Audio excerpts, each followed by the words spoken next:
Nous sommes jeudi 21 août, mesdames, messieurs, bonsoir et bienvenue dans cette édition. Tout d'abord, audience à la présidence. Le président de la République a reçu cet après-midi les membres de la Ligue des imams pour la solidarité islamique. Au centre des échanges, les derniers développements de la situation sociopolitique au Mali. Les interlocuteurs du chef de l'État lui ont réaffirmé leur soutien pour la bonne marche du pays. Nous écoutons Cheikh Tidiane Aïdara, secrétaire général adjoint de la Limama, au micro de Mohamed Diarra. L'objet de la rencontre, c'était pour les imams de se rendre jusqu'au palais de Koulouba pour rencontrer le chef de l'État, lui témoigner sa sympathie et puis lui transmettre les salutations, les vœux et aussi faire pour lui des bénédictions parce que le chef de l'État, c'est le symbole de l'État, de la nation. Donc il est convenable pour les imams qui sont en quelque sorte les guides spirituels de la nation, de la communauté musulmane. Et il est bon qu'ils fassent des doigts, c'est-à-dire des bénédictions, pour le chef de l'État. Parce que bénir le chef de l'État, c'est bénir l'État. Bénir l'État, c'est bénir la nation.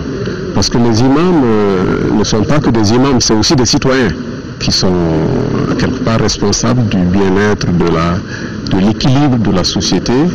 Et il est bon qu'ils nourrissent de bonnes intentions pour l'État, parce que l'État, en quelque sorte, c'est un symbole de la nation. Sur un tout autre sujet, la réforme de l'armée en marche, le ministre de la Défense et ses proches collaborateurs ont rencontré ce matin le Premier ministre pour lui faire part des actions en cours par rapport à la réforme de l'armée. Il s'agit pour les autorités nationales de bâtir une armée de nos besoins capable de faire face aux menaces actuelles sur le continent.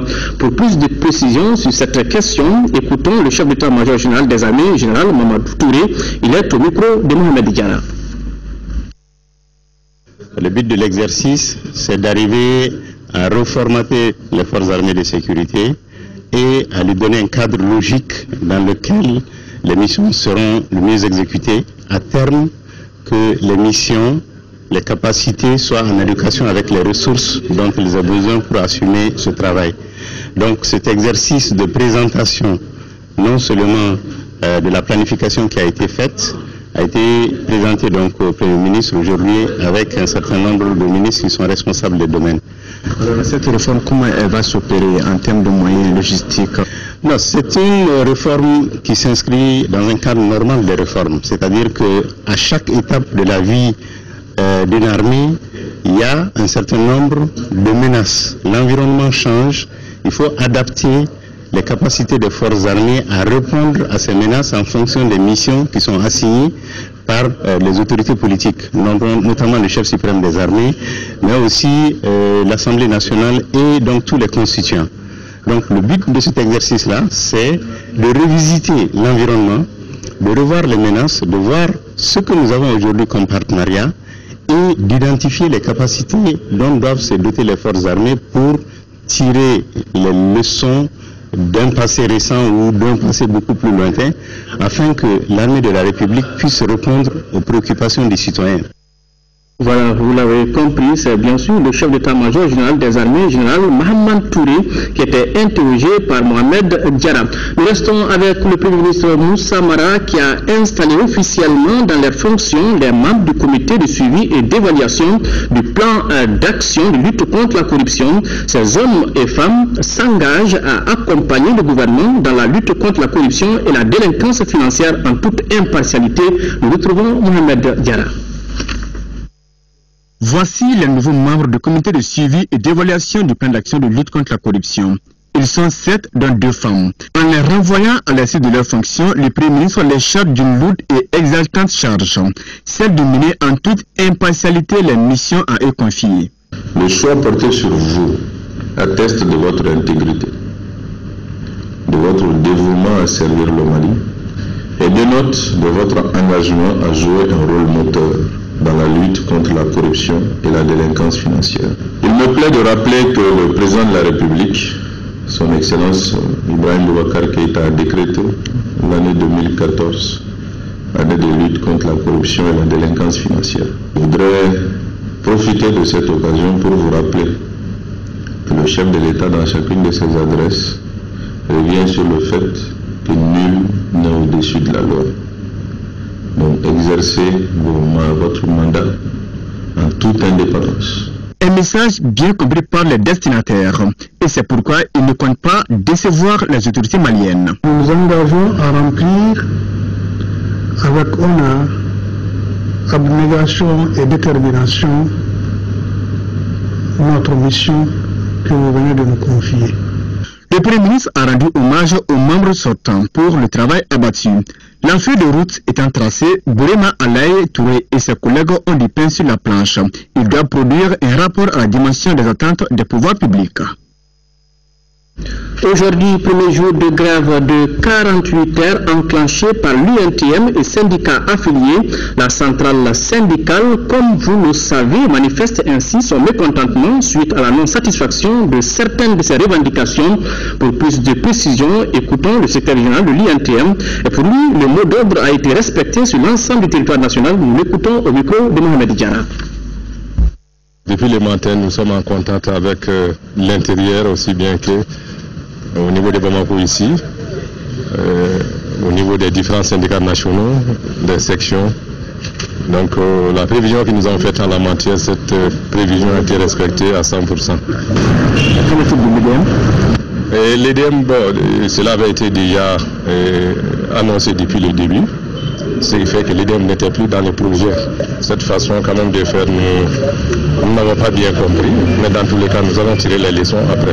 Avec la grève, on a mis en place le service minimum qui est le service de garde par pavillon et par service. Par pavillon, il y a toujours le service minimum de garde. Aujourd'hui et demain, le syndicat même est venu vérifier pour voir si tous les éléments sont en place. Il est même vu au niveau de la caisse, à faire quelques éléments pour recevoir certains patients en urgence. À part ça, il n'y a rien d'autre. Dans ce cas, est-ce que vous ne causez pas un peu de temps aux patients? Les malades vieillards, les urgences sont pris en charge avec les malades hospitalisés. Seulement, il n'y a pas de consultation, c'est tout. Vraiment, moi je pense que la grève là, elle a été vraiment mal placée au niveau des hôpitaux. Franchement, nous avons des malades ici qui souffrent. Le service minimum qu'ils ont déployé ici vraiment ne suffit pas vraiment pour aider ces malades-là. Moi-même, je suis là depuis le matin, je suis là avec mes soucis. Voilà un micro-trottoir réalisé dans la capitale. Et puis, dans un communiqué qui nous ont fait parvenir, les secrétaires généraux de l'intersyndicale Sinacom Sutelec invitent les travailleurs du DEM-SA à être présents à leur poste de travail respectif. Ils demandent à leurs militants de respecter les horaires de travail ce jeudi 21 août et demain vendredi 22 août, comme décidé lors de l'Assemblée générale extraordinaire de l'intersyndicale. Santé à présent, dans le cadre du renforcement de la prévention contre la fièvre Ebola au Mali, le ministre de la Santé vient de rencontrer les partenaires techniques et financiers du domaine de la santé. Occasion pour eux de s'imprégner du dispositif sécuritaire, mais également apprécier les efforts accomplis par notre pays en matière de prévention. Compte rendu Khadija Toukone. Dans un exposé, le secrétaire général du ministère de la Santé et de l'Hygiène publique a développé le plan de gestion de la menace qui s'articule autour de 5 points. Il s'agit entre autres de renforcement des moyens de prise en charge des cas suspects, de la surveillance épidémiologique, du budget avec lequel cette prévention est menée, des efforts appréciés par les partenaires. Les stratégies qui ont été proposées sont en rapport avec les stratégies régionales définies par l'OMS récemment. La préparation est de bonne guerre. On ne peut jamais être rassuré avec une épidémie d'une telle envergure dans la région. Mais c'est bien de savoir que le ministère de la Santé s'y prenne avec sérieux et qu'il y a tant de partenaires autour qui sont intéressés d'appuyer dans ce sens. Le ministre de la Santé et de l'Hygiène publique, Ousmane Koné, a également annoncé le renforcement des brigades communautaires aux frontières, l'augmentation de l'effectif médical, l'intensification de la campagne d'information et de sensibilisation. Au terme de la rencontre, les partenaires se sont engagés à soutenir notre pays à garder son statut de pays non touché par la fièvre hémorragique à virus Ebola. Les femmes leaders à l'école de technique et plaidoyer de lobbying pour mieux défendre leurs droits, c'est à la faveur d'un atelier de formation organisé par le réseau des femmes parlementaires en partenariat avec le cadre de concertation des femmes des partis politiques. Reportage Agali Agagissa. Le constat de tous les jours montre que les femmes maliennes constituent une couche qui occupe une place importante dans le développement socio-économique du pays. Cependant, leur taux de représentativité aux instances de décision reste en deçà des attentes.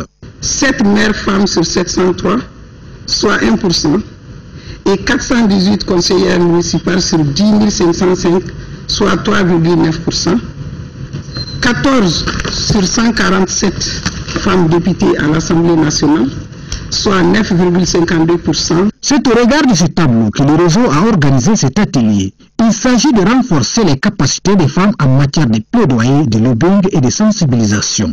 Les participantes à cette rencontre se sont familiarisées avec plusieurs outils en matière de défense des droits des femmes. Cet atelier vise à outiller le réseau et ses alliés stratégiques en matière d'outils et de lobbying et de plaidoyer. Cette faible représentation des femmes est le reflet de la situation au niveau local et national.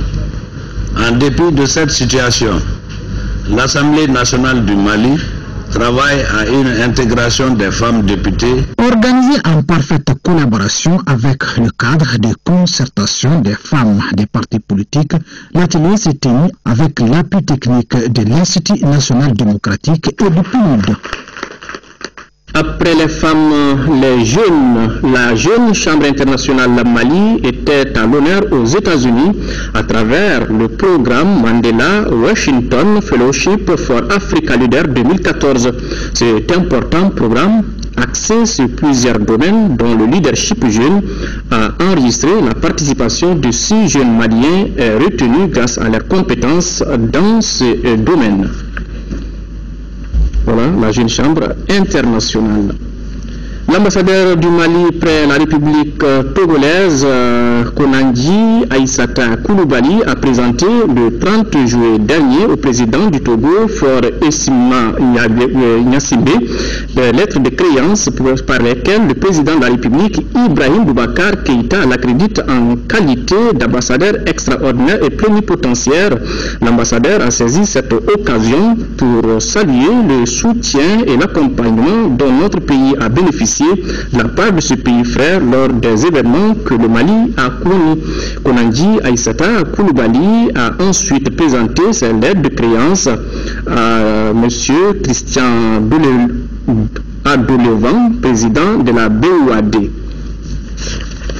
La société minière Randgold a procédé à une remise de chèques aux enfants démunis du village SOS de Sanankoroba, la pouponnière Rive Droite et Azmali. Ces structures ont reçu gracieusement de la part de la fondation la somme de 12 milliards, d'une somme importante d'argent, donc un geste purement humanitaire qui entre dans le cadre des activités de 2014 menées par la fondation Nos Vies en Partage. Nous retrouvons le compte rendu de Inaba. La fondation Rally, appelée aujourd'hui la fondation Nos Vies en Partage, a remis au cours de cette cérémonie un chèque de 32 millions de francs CFA. Les bénéficiaires sont Azmali et le village d'enfants SOS de Sanankoroba qui ont reçu chacun 10 millions de francs CFA, Ousna Kasso 7 millions et la pouponnière Rive Droite qui a reçu 5 millions de francs CFA. And our whole objective was, nous avons pensé que dans le secteur minier, les gens qui bénéficient de certains avantages devraient contribuer aussi à prendre en charge ceux qui sont laissés pour compte les plus démunis. Et c'est cette initiative qui nous a poussé à avoir avec nous nos partenaires pour pouvoir aider ces plus démunis, comme vous le dites. Malgré le changement de nom, cette fondation créée pour des fins humanitaires n'a donc pas changé d'objectif ni de contenu. La directrice de l'association pour la sauvegarde de l'enfant Azmali a remercié les donateurs au nom des bénéficiaires et a assuré que bon usage sera fait de ces dons. Aujourd'hui, nous n'avons plus de place pour les enfants. La nuit, c'est horrible de voir 4 bébés dans un berceau ou de voir 20 enfants sur des nappes. Créée en 1995, la société minière Rangol a déjà fait des dons dans les régions de Caille et Sikasso pour un coût global de 70 millions de francs CFA. Voilà, c'est cet élément qui met fin à ce journal. Au nom de l'ensemble de la rédaction, merci de votre aimable attention. Autre rendez-vous avec l'actualité demain, 13h et 20h, une présentation de Aïssata Ibrahim Maïga. Au revoir et qu'Allah bénisse le Mali.